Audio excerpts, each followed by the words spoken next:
Përshëndetje të dashur ndjekës dhe mirë se vini në podcastin ton të radhës RISHTAZI dhe sot kam kënaqësinë që në një intervistë ekskluzive të kem ambasadorin e Bashkimit Evropian këtu në Shkup, zotin Michalis Rokas. Dear Ambassador, thank you very much for doing this podcast. Dear Nazim, thank you very much. This is my first podcast. Yes, that's what you said just a few minutes before, and I'm glad. So we will have an exclusive conversation, but also you see this kind of detail that is for the first time that you're doing podcast. So I'm happy to be the first one then. Yeah, and I'm very happy to be here in the studio with you. Dear Ambassador, I will start probably with more general question, and of course it is related to EU. The citizens of this country want to be part of the EU, and North Macedonia has been an EU candidate for nearly two decades. But do you feel as well the stress, if I may use that word, that the citizens have when it comes to integration, and somehow the country is not going forward as much as citizens would like? I totally feel that because since I've been here, I have made a goal of mine to travel all around the country and meet with citizens, not only with the local authorities. And wherever I go, I feel this frustration. The wait has been too long. It's now 21 years since North Macedonia is officially a candidate country. And things, they seem still not to be moving forward. So I sense there is a feeling of, is this ever going to happen? And we need to respond to that because we all know that enlargement now has new impetus, new momentum. Things have changed dramatically since Russia's war against Ukraine. So we need to seize this momentum, but I totally understand this frustration, and we are here to have a response because there should be no doubt whatsoever the European Union wants North Macedonia to be part of the EU family. I've been a journalist for so many years and covering EU, dear Ambassador, and why I mention this. Only a few weeks ago, I had the possibility to go to Brussels, and I was in a program with European Parliament, and I met with a lot of European representatives that work with Balkans, that deal with Balkans, and there is this hype on integration that it didn't exist before. But in our country, there are some politicians that still say or express themselves with high doubt that the integration will happen. What do you say to them? I don't agree with them, and I'm very direct. And the reason is that, as you said also, you see, there's no hype. It is a necessity. Enlargement is no longer something to respond to the aspiration of candidate countries, but it has become a strategic necessity for the European Union. It is the European Union's response to safety, security, prosperity, and competitiveness. And that's why you see this hype. Let's not forget that only last week we had simultaneously 4 intergovernmental conferences with 4 candidate countries opening or closing and closing chapters. Yeah. And also, as you see, there are a lot of other signs, and they happen especially with Montenegro. You know that it has been established a working group to draft the accession treaty, but also, and more importantly, the European Commission has come up with a budget. How much is going to cost EU taxpayers' money the absorption of Montenegro? So all these are signs that they are not questionable. They are facts. It's the first time that it happens in 13 years. So enlargement is happening, and that's why there is the absolute need that North Macedonia seizes this opportunity in order to start the accession negotiations as soon as possible. But I will come back about this topic with one more question again, because we have seen skepticism time and time again from government ministers. Even in this studio, there has been expression of high doubt that the enlargement is not going to happen. So I will ask you directly, do you think that by 2030, at least one country or maybe more, there will be new members of European Union? When you put the questions like that, I always have to be careful because always you know that enlargement is a political decision. Okay, it's also a question of timing. However, all the stars have aligned. There is a tremendous momentum and we are delivering. And I think, as I said, it's the EU's need for existential questions that they are put on the table, especially at the time where we have many wars ongoing, but at the same time, our transatlantic relationship is put into question, and there is the battle of narratives, and you have the issues of how China behaves, and many other open questions. So for us, it is so important to complete the enlargement, and that's why I see that there is so much work happening and there is a lot of quality. It is not about numbers. I refer to them, look at these signs, but it is also in the candidate countries that you see all parties aligning to the cause.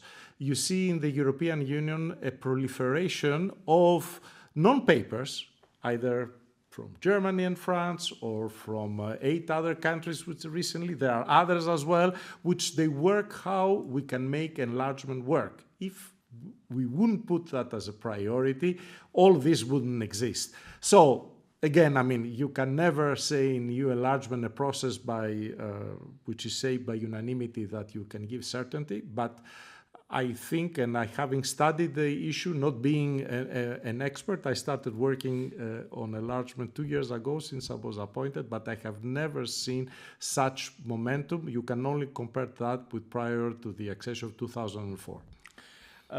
There is this idea here, dear Ambassador, that because of the elephant in the room, which is constitutional changes and amendments, I heard ideas from a high government representative. They saying, okay, we do not have any other partner from EU, so that's no doubt about that, but maybe we can continue like this without being a member, but having great relations. Would that work? Well, it is a sovereign decision of North Macedonia how it proceeds. The constitutional changes, it is a deal done between North Macedonia and the European Union. It is up to the country to decide if and how it implements this deal. This is one fact.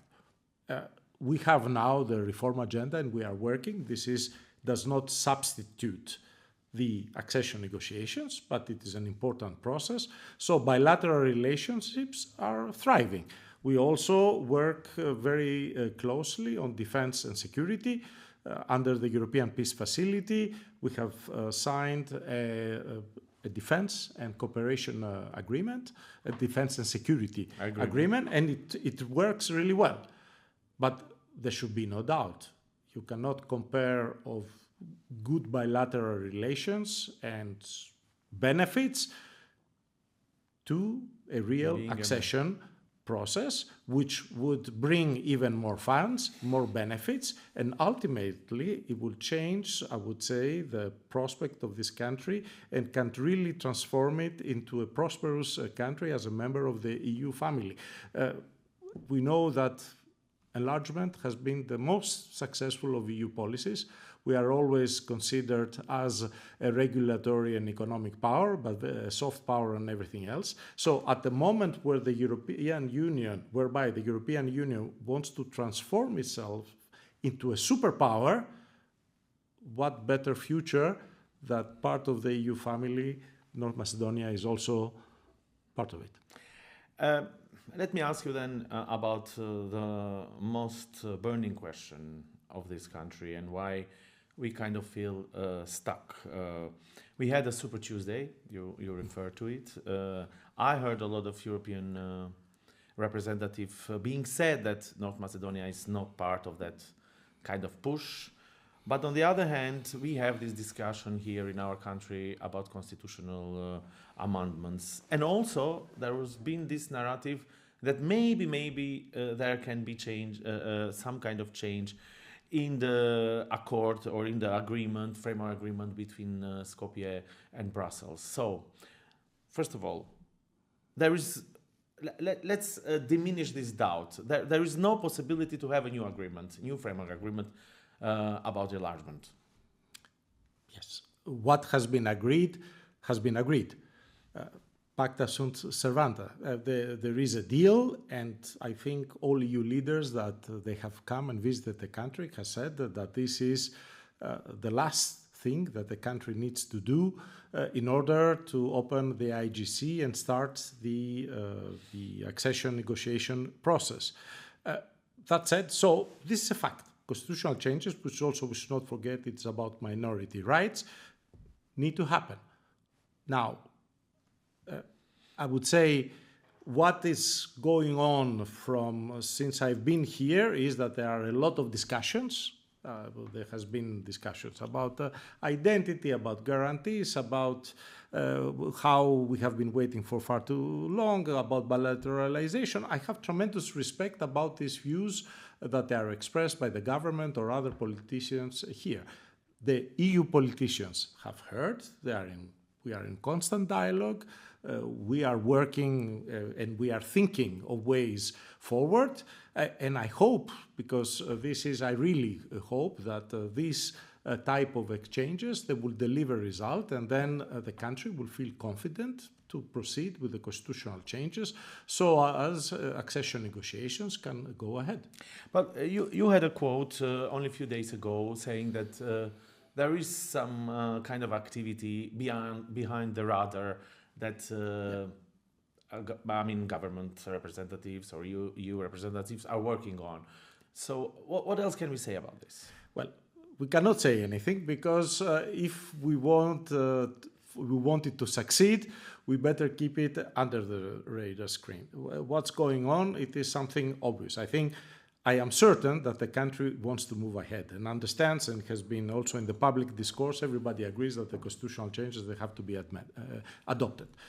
That said, we are discussing ways to make this happen. It is exchange of ideas, of thoughts. So I don't know where these discussions are going to land, but from our side, there is strong commitment, and I think you have heard at all the press conferences of EU leaders coming here. The last one was Commissioner Koha. President von der Leyen would do her Balkan tour end of September, beginning of October. She will come here as well. So there is determination, belief, and will that you start the accession negotiation. The time is now, so I hope this time and these exchanges can lead to confidence that we can proceed with the adoption of constitutional changes so as we can open the accession negotiations. Okay, I will ask you only two questions more about this issue, and then, of course, I would like to discuss some other topics. But first question is, can we say perhaps that our government representatives, from a kind of a rigid point of view about constitutional changes, now they are accepting the fact that they have to happen, and this is maybe a new momentum? Well, yes. In fact, I think since I've been here, I have not heard the position that, or really perhaps I didn't pay much attention to it, that constitutional amendments should not happen. I think that the question is how we can be sure that nothing else, especially with regard to bilateral issues, identity or language, is not going to come along the way. So I think there is a realization that this is the way forward. Obviously, I'm pretty sure that there have been exchanges whether there can be any changes, but this was crystal clear, at least since I've been here in September 2024, that there cannot be any changes to what we agreed back in 2022. So now it is to find a way so the Sobranie will feel confident to launch and finish and enact the procedure. But do you see some kind of understanding about this position? Because in the beginning we were like hearing officials very tough, that's how it's going to be hard, or we won't do it, or not expressing it maybe directly. And now probably we see this momentum, maybe because of the pressure that is coming up also from neighboring countries. They're advancing in the EU integration. So can we probably say that now the government is realizing that it has to happen, and maybe they're changing somehow the narrative? Well, I am really grateful, and we have to note that there has been a change of momentum since beginning of the year, especially with regard to reforms. When you work hard on reforms and to achieve the right laws, you do it first and foremost for your citizens, because it's good for your citizens, but also because you are committed to the European cause. So I think that this realization, it is there, but also it is legitimate, and I have respect for the positions expressed by the government that we have been through a lot. We have been waiting for far too long. There has been a lot of frustration about it, and we don't want to have similar issues. Because also we have to say that the enlargement is a long process, and always with a unanimity role, an obstacle may come. But this may come if you backslide on reforms or other matters. So I think that the momentum is good, is there. I am really hopeful that we can move ahead if we use this time to work out on a way forward. I want to be cautiously optimistic. Okay, and one more question here. There was this idea that is circulating that regarding the identity issues, maybe our ministers, our country, our laws can make some safeguards. Would that work in a way to create this momentum that, okay, we will do the constitutional changes, we will put the new amendments on the constitution, but then if something happens on the way about, again, identity issues, we can pull back? Is that a path that probably can ease the process of changing of the constitution? I have heard many possible solutions. What matters is that, first of all, to recall how is built the European Union. It's important that I say it. I'm not evading the question. Yeah. It is, our motto is united in diversity. And I can assure you, I have never seen EU accession to diminish or undermine one's beliefs, culture, identity, or language. Quite the contrary, with EU accession, all these matters can be promoted, celebrated, enhanced, and because this is the EU motto. This is to talk about these issues, which also there are issues that they are not part of any chapters of negotiation.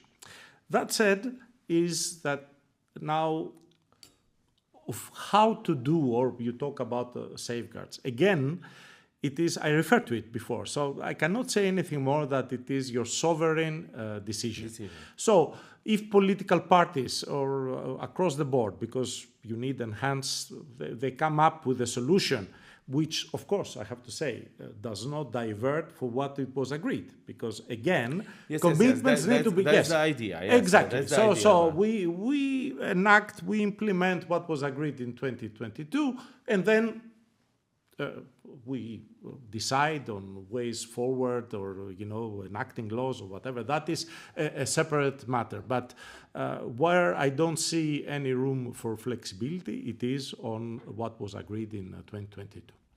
Okay, I will leave this matter because I think it's a clear message that the agreement, it cannot be changed, and we somehow, as country or the government and the EU, should find a kind of solution. So we move forward. But if we leave the constitutional topics, what other reform North Macedonia should be focused on? Because EU integration is not about only constitution, but it's also about a lot of other set of rules that each country should fulfill.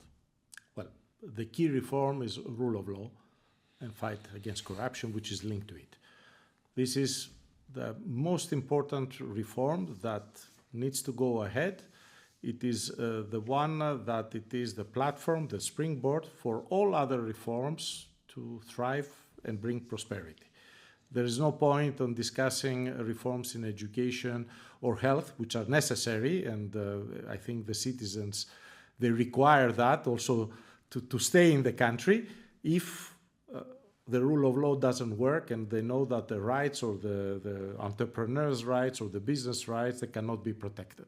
So this is a fundamental reform. And another important reform is, of course, which is ongoing, is of the public administration, because we need to have a modern, merit-based public administration that it is, I would say, party-free. It attracts and retains talent, but is also capable of implementing the EU reforms. Because in order for the country to be successful and also to be able to face the competition of the internal market, of once being EU member state, you need to have a public administration that is solid and can implement all the other reforms. But is there any concerns? And I know, and we mentioned that there will be a report on rule of law, and that's why I kind of ask this question. Is there concerns from EU side on political interference in judiciary, in appointments? Because we see this time after time, that's maybe the most problematic problem from a political point of view. Yes. Our rule of law, annual rule of law report was published last week, and of course, we, on the one hand, we recognize the progress made, especially by enacting some key laws, but also put the finger on the issues that still need to be remedied. Political interference is one, and it is a very important one, and we need to make sure that the judiciary is free to act and deliver without any political interference, and this is a message that we pass. But also we point the finger or at two other important things: that the judiciary, it is understaffed, but also it is underfunded. So if you want to have a judiciary that delivers, it needs to be staffed and funded according to the laws and the constitution of the country. So these are three key areas that they need to be remedied, that they are closely monitored, and they are reflected in our yearly reports, while recognizing the progress made since last year with the adoption of some key laws in that regard. But when you hear the debate here in our country about this issue, what can be European Union's position when we have the Prime Minister saying that we won't give funds to the judiciary, or maybe refers to cases that probably have a high political charge? Is that a way to go forward on this issue? The European Union has been very consistent, and is not only me as ambassador, which I reflect what my headquarters delivers annually, and this is the annual report, the progress report of the country, and the rule of law report. We have been consistent in addressing the issues that I just mentioned. It is the one thing is the right laws, that they have to be approved according to the right procedures, which is happening now with the reform agenda, and we need to applaud and commend this. But on the other hand, we are talking about key EU values, and we ask politicians and political parties to refrain from commenting or judging what the judiciary is doing. But the judiciary, in order to act, and this is normal, needs first of all to have adequate staffing. It needs to be able to attract and retain talent, especially new judges and prosecutors get into the system. And those ones, they have to have the means, logisticals, IT, support, logistics, to do that. I mean, we see some trials that there is a real struggle to go ahead. I mean, I travel around the country. A lot of messages that reach me out that justice is delayed or cannot be properly serviced because also admin reasons. So all these things, they go hand in hand. It is a package. You cannot focus on one and neglect the other. So hopefully also with the funding that it is in the reform agenda and the national budget. In any case, we don't say anything more than what the constitutions provide. But we know very well that at this moment the judiciary receives only half of what is foreseen. Yes, but there is a worry from from citizens that the politics is interfering in a judiciary about decisions. Like we had high-profile cases that politicians, ex-politicians, the process is either didn't happen until the end, or there are changes in a way how it's proceeded. How worrying is this when even citizens are saying that there are political interferences in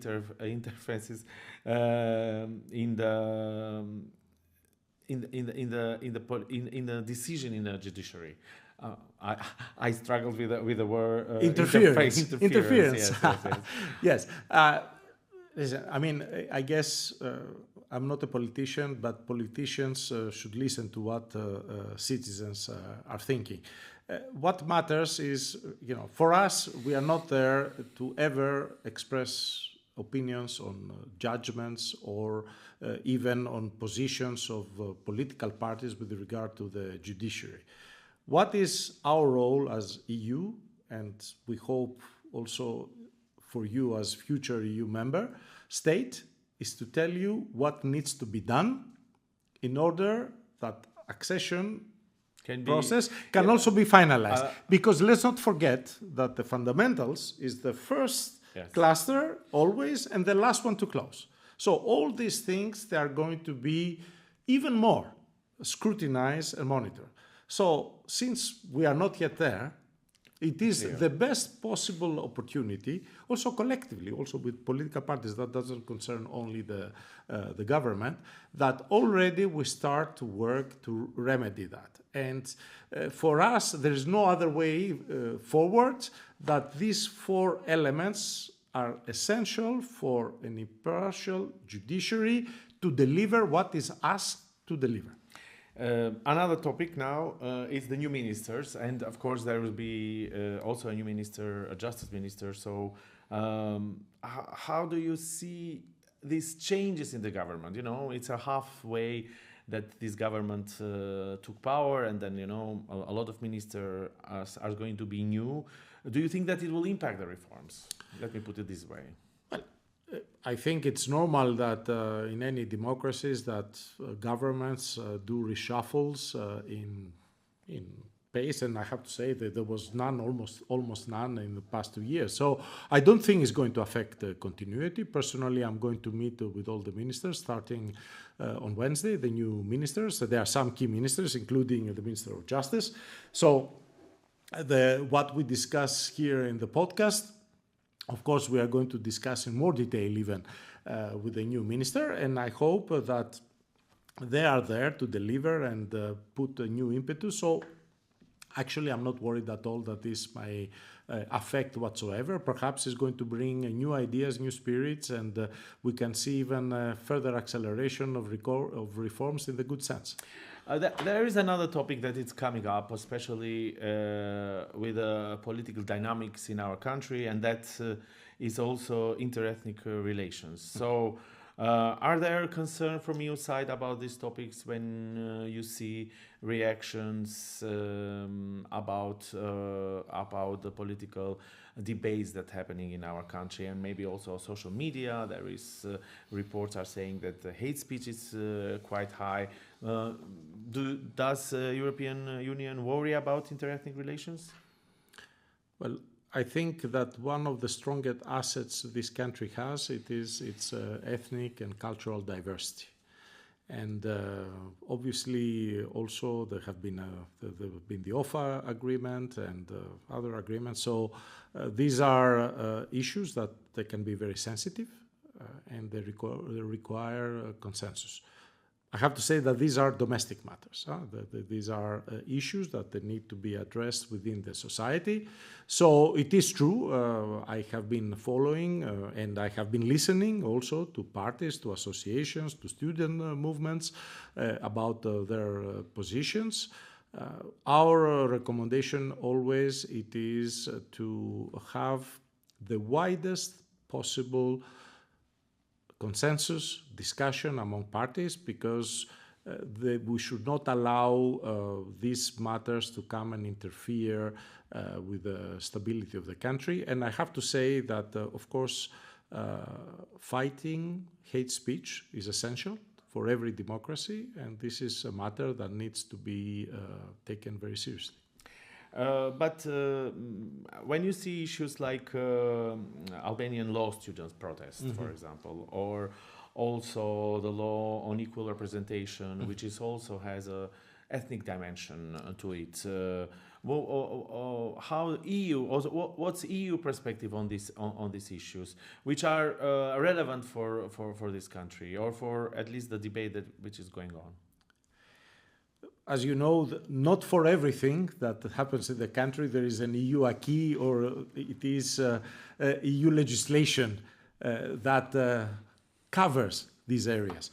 But what matters is that what we do, or what I always do, is I listen to the views. And I'm always encouraging, wherever we can play a positive role. And I'm not saying mediation because we are not involved in any of this.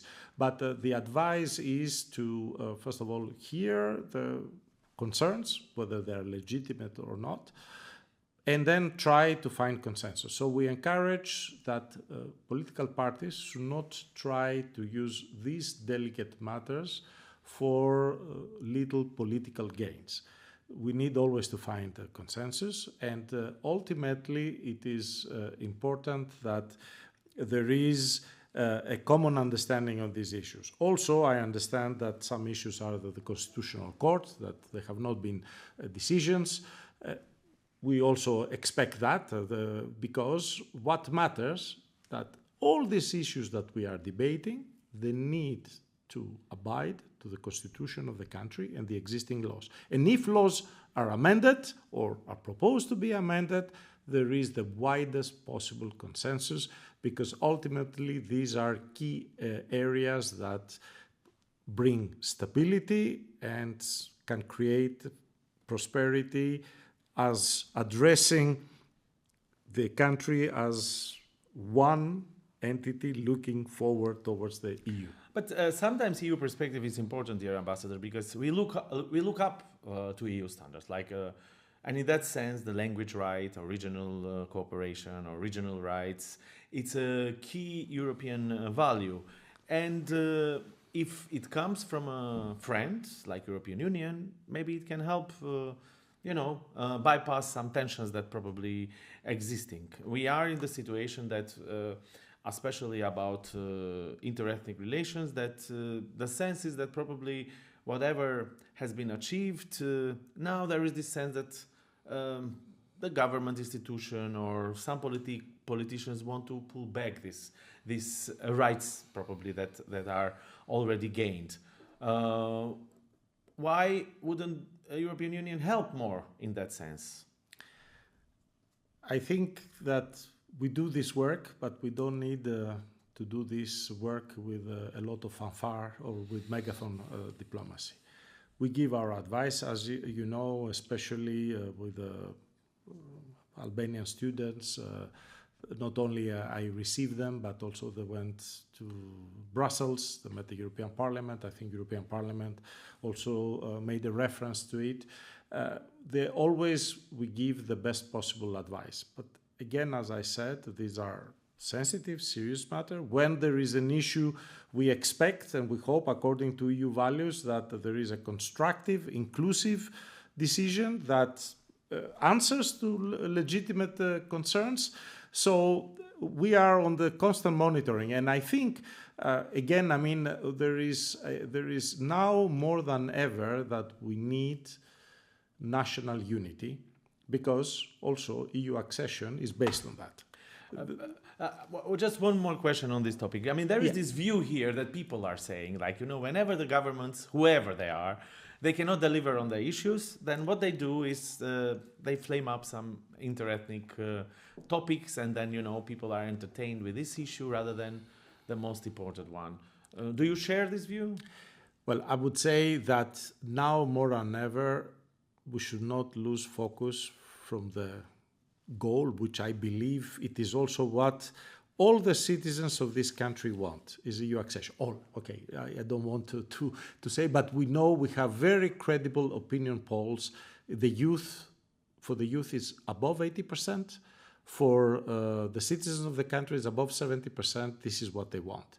So in order to achieve that, we cannot have other polls of disturbance or creating other unnecessary trouble, and we cannot focus, because it's very difficult to adopt legislation by consensus, to do constitutional changes, to do whatever else, because a lot of things, and if you ask me also about other candidate countries how are doing, I can refer to them, but we cannot expect that if there are deep divisions, especially among the ethnic, if I may call it, divide. So obviously what we do here, it is advise, listen, advise again, and try to say that at this moment, please try to keep these things in a way that they are not going to disturb what is needed, national consensus, in order to start the accession negotiation and move forward. Well, a few more questions, because we will have to end this conversation in one point, but interethnic relations are important also to be cared, because as we see, and I want to refer also to the another concept, another concern that it has been raised, like Serbian world, and the impact it has. And also we just heard a Serbian minister a few days ago saying tremendous, terrible things that we probably forgot, or we didn't, or we are not used to hear. So there is a need to take care about this issue, not just to see it as a tick on the box. We've done this and it's done, because this issue, obviously, not only here but everywhere, it has to be nurtured. Let's say. So in that regard, how do you see when these kind of references come to the Western Balkan, like ethnic cleansing, like Serbian world, and then of course that fumes up also here the interethnic relations? Yes, it is true that when this type of things they come, or they are spelled by politicians, they are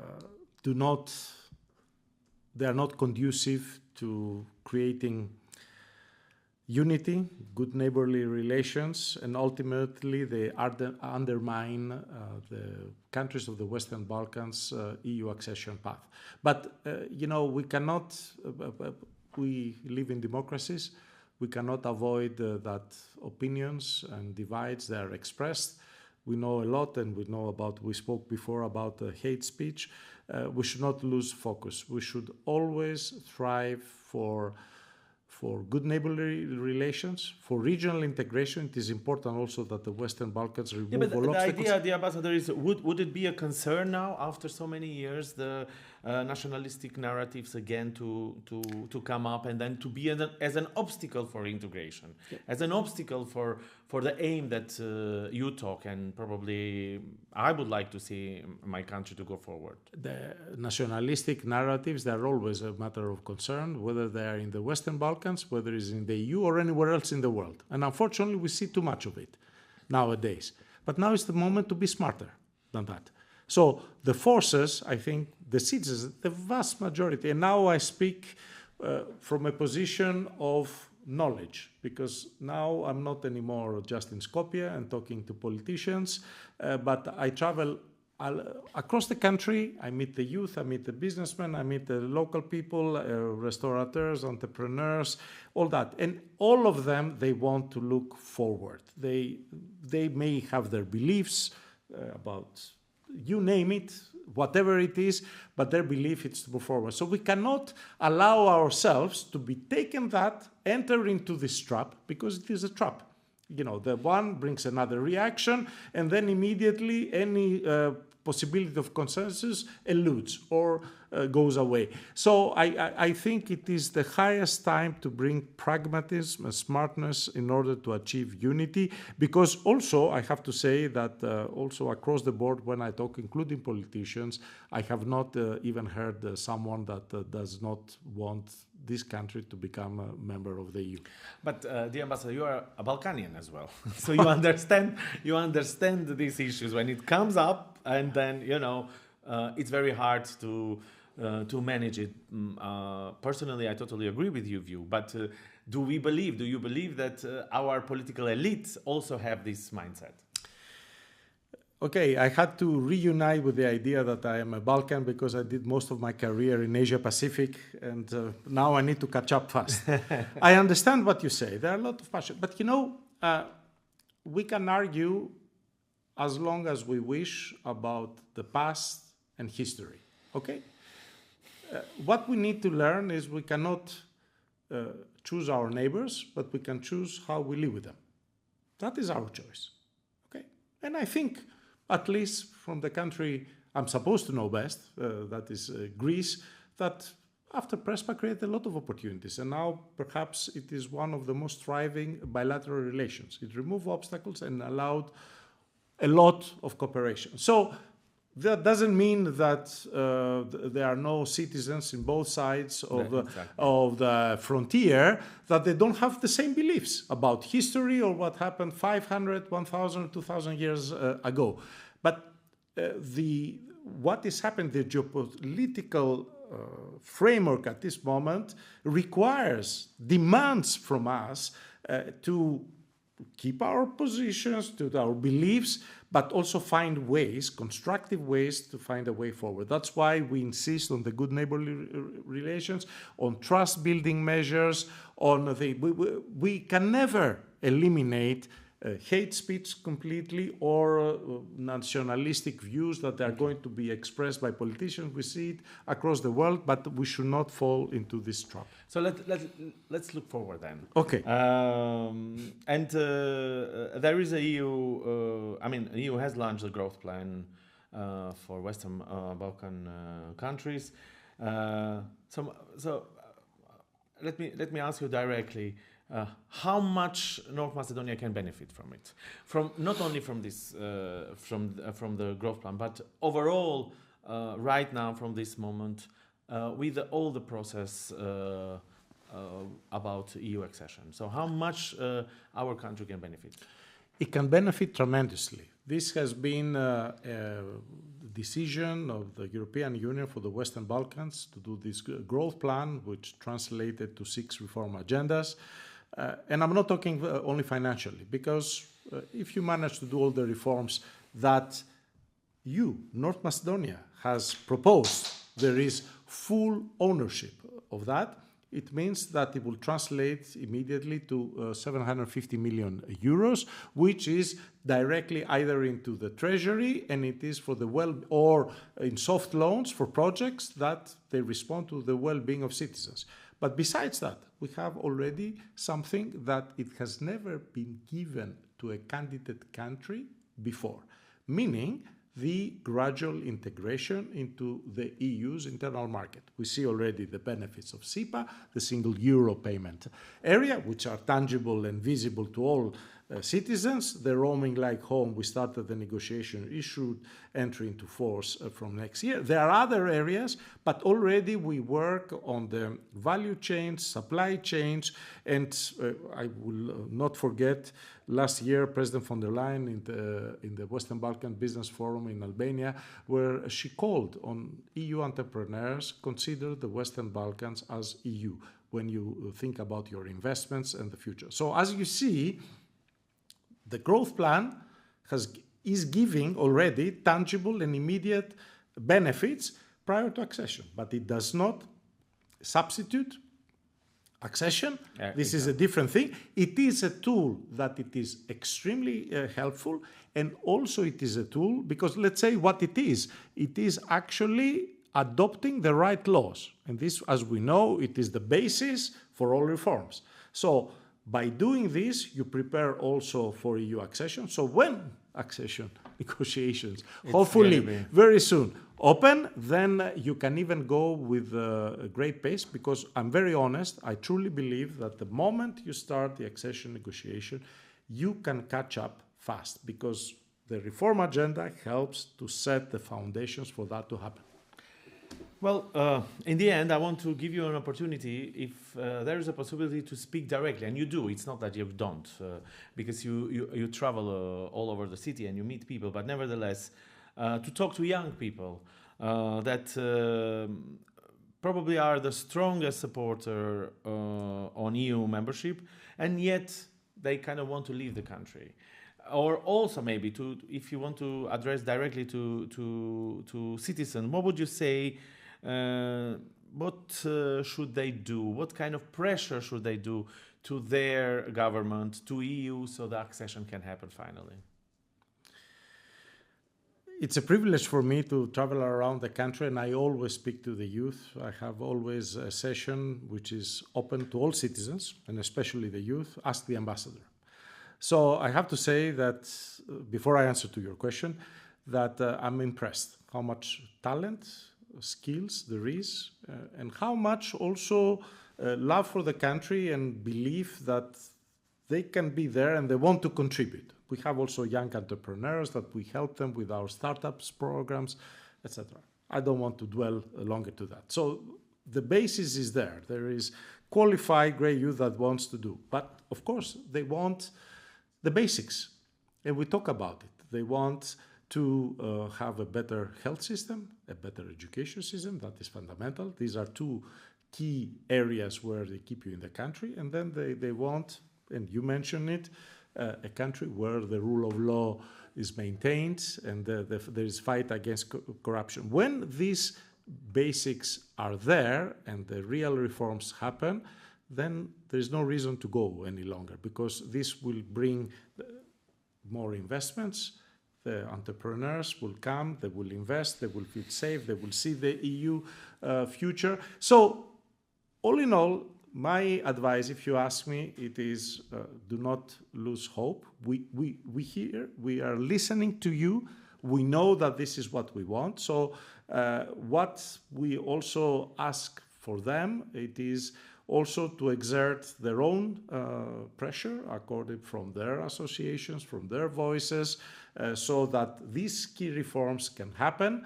And I'm really truly hopeful, because actually for me it has been a steep learning curve, but when you see that the fundamentals, and this is the next generation, that it is there and ready to deliver, we have, I think, collectively an obligation to listen to that and deliver back to them. So don't lose hope.